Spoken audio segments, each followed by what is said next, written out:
Europe 1 Soir. Nous sommes à l'heure, 18h40, Nicolas Poincaré. Et c'est l'heure de l'invité d'Arlette Chabot. Arlette, vous recevez ce soir un candidat à la présidence de la République. Dominique de Villepin, bonsoir. Bonsoir.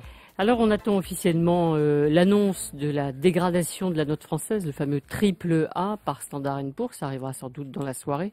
C'est une catastrophe ou pas ?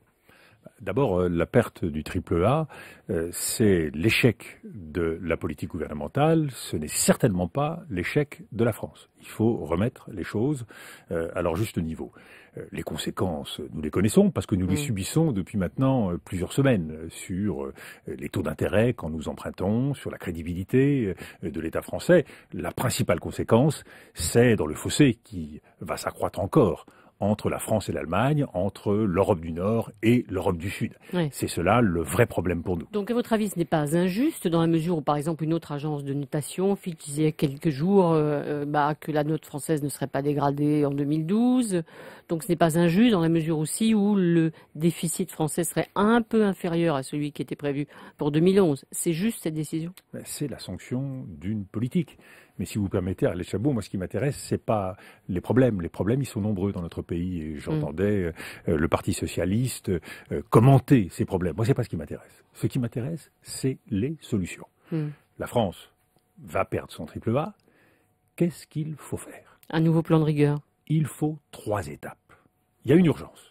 C'est la situation de nos petites et moyennes entreprises. Il faut concentrer notre effort sur ces PME qui souffrent aujourd'hui et qui ont un problème de fonds propres. Il faut donc soutenir, c'est la responsabilité de l'État, c'est le rôle des banques, soutenir les fonds propres des PME, leur permettre de passer ce cap difficile, parce que c'est la condition du maintien de l'emploi, c'est la condition de l'activité. La deuxième étape, c'est qu'il nous faut, et je n'ai pas cessé de le dire tout au long des derniers mois, un plan de rigueur sérieux et crédible.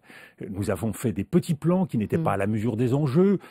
Personne n'y a cru, ni les Français, ni les agences de notation, ni les États étrangers. Il faut être sérieux. Je vous interromps avant que vous donniez votre troisième point.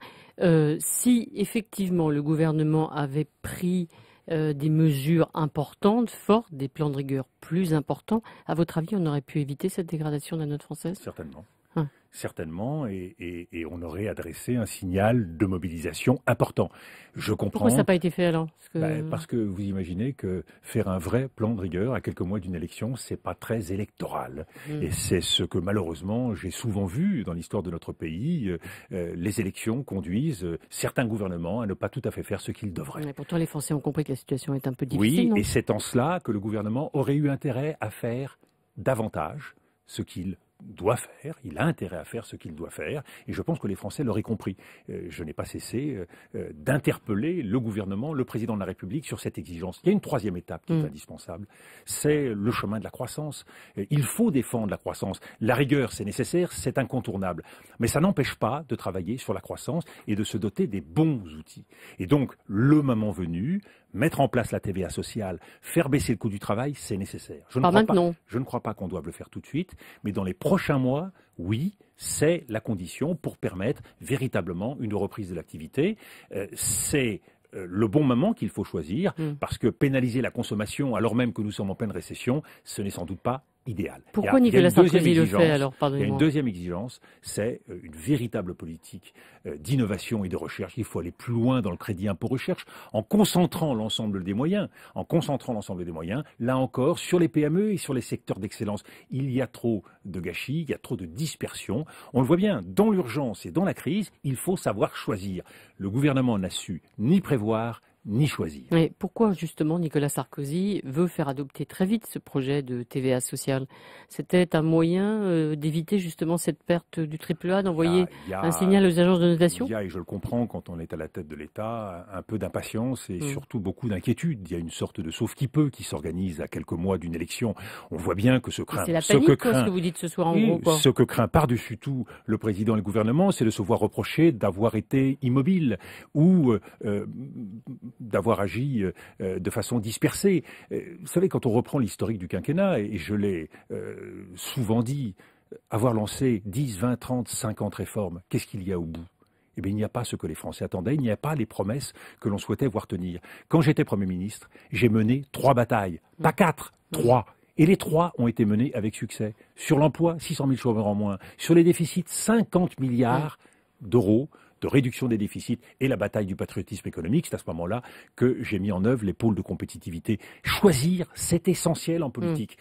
Faire de l'image, ouvrir des chantiers, c'est bien, mais qu'est-ce qu'on a aujourd'hui au bout du chemin? On perd le triple A, c'est la crédibilité de la politique qui est menée, qui est en cause. Il y a un sommet social mercredi prochain. Nicolas Sarkozy invite, entre guillemets, les responsables syndicaux. À votre avis, s'il doit y avoir une mesure qui doit sortir de ce sommet social, ce sera laquelle? Eh bien, essayer de rassembler l'ensemble des acteurs, non pas tant pour mettre en place des réformes, mais pour voir comment on peut... Sur le chômage, des mesures concrètes, par exemple, il faut prendre tout de suite? Bien sûr, des mesures concrètes. Il n'y a qu'à regarder du côté de l'Allemagne, qui a su défendre le chômage partiel dans cette période de crise. Il faut éviter que la crise n'atteigne trop les plus faibles, il faut défendre l'emploi, et il faut concentrer nos moyens sur les PME. Voilà ce qu'on peut faire de mieux dans la période actuelle. Pour les réformes de structure, il faudra attendre après les élections. Vous disiez effectivement que le fossé entre la France et l'Allemagne va effectivement s'élargir avec cette décision qui concerne la France et la perte de son triple A. À votre avis, est-ce que cette décision a aussi une influence sur la conduite de l'Europe et ce fameux tandem Merkel-Sarkozy? Bien sûr. L'alignement de la France au cours des derniers mois sur la politique allemande, qui a choisi de défendre l'idée de plus de discipline, a conduit une politique européenne tout à fait déséquilibrée. La politique européenne, ça devrait être 3 choses. Plus de discipline, les Allemands ont raison. Mais en échange de la discipline que les Allemands aujourd'hui nous imposent, nous aurions dû obtenir plus de solidarité sur le plan financier, c'est-à-dire une vraie réforme de la Banque centrale européenne avec l'engagement de la Banque centrale d'aider en dernier ressort et de soutenir en dernier ressort les pays en difficulté. Et 3e pilier essentiel, c'est le retour de la croissance. Imaginez un grand plan à l'échelle de l'Europe en matière de croissance, nous ne serions pas dans la difficulté où nous sommes aujourd'hui. Les Allemands ont décidé d'être fidèles à leur politique, de défendre leurs intérêts. On voit bien, le fossé se creuse aujourd'hui entre l'Europe du Nord exigeante et sérieuse et l'Europe du Sud laxiste. La situation nouvelle, même si elle était attendue, de cette perte de crédibilité de la France, ça veut dire que ça appelle à l'union nationale peut-être pour faire face à cette situation? Ou de toute façon, avec une campagne électorale, c'est mort? L'union nationale, c'est pas un remède miracle. Il n'y a pas de baguette magique. On ne dit pas union nationale. Union nationale, elle a un sens quand la politique qui est menée est sérieuse et crédible. Une mauvaise politique, même avec l'Union nationale, ça reste une mauvaise politique. Et c'est ce que je dis aujourd'hui, depuis près de 5 ans. La mauvaise politique, elle a été mise en place dès le début de ce quinquennat, parce que ce quinquennat est parti du mauvais pied avec la loi TEPA, c'est-à-dire qu'il est parti à contretemps, ce quinquennat. Aujourd'hui, il faut avoir le courage de reconnaître ses erreurs. La clé de la politique, c'est la lucidité. Ce gouvernement a refusé de faire un bilan à mi-parcours. Il refuse aujourd'hui de reconnaître ses erreurs.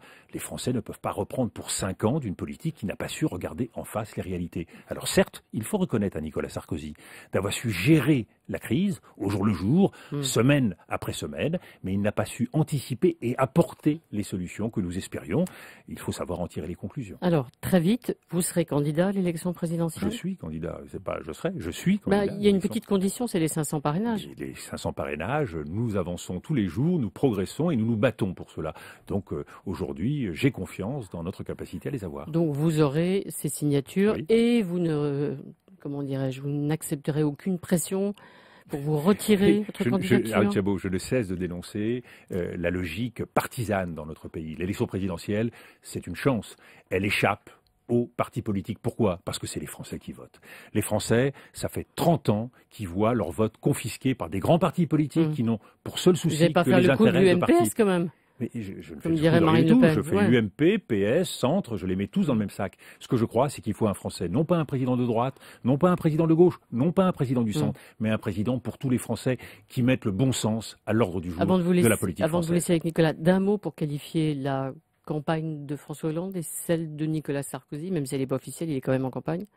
La campagne de Nicolas Sarkozy, comme vous le dites, elle n'a pas commencé. Mais surtout, elle est rendue difficile par le manque de crédibilité de la politique qui a été menée. Alors, on peut toujours se refaire en termes d'image. François Hollande, il doit choisir qui il est dans cette campagne.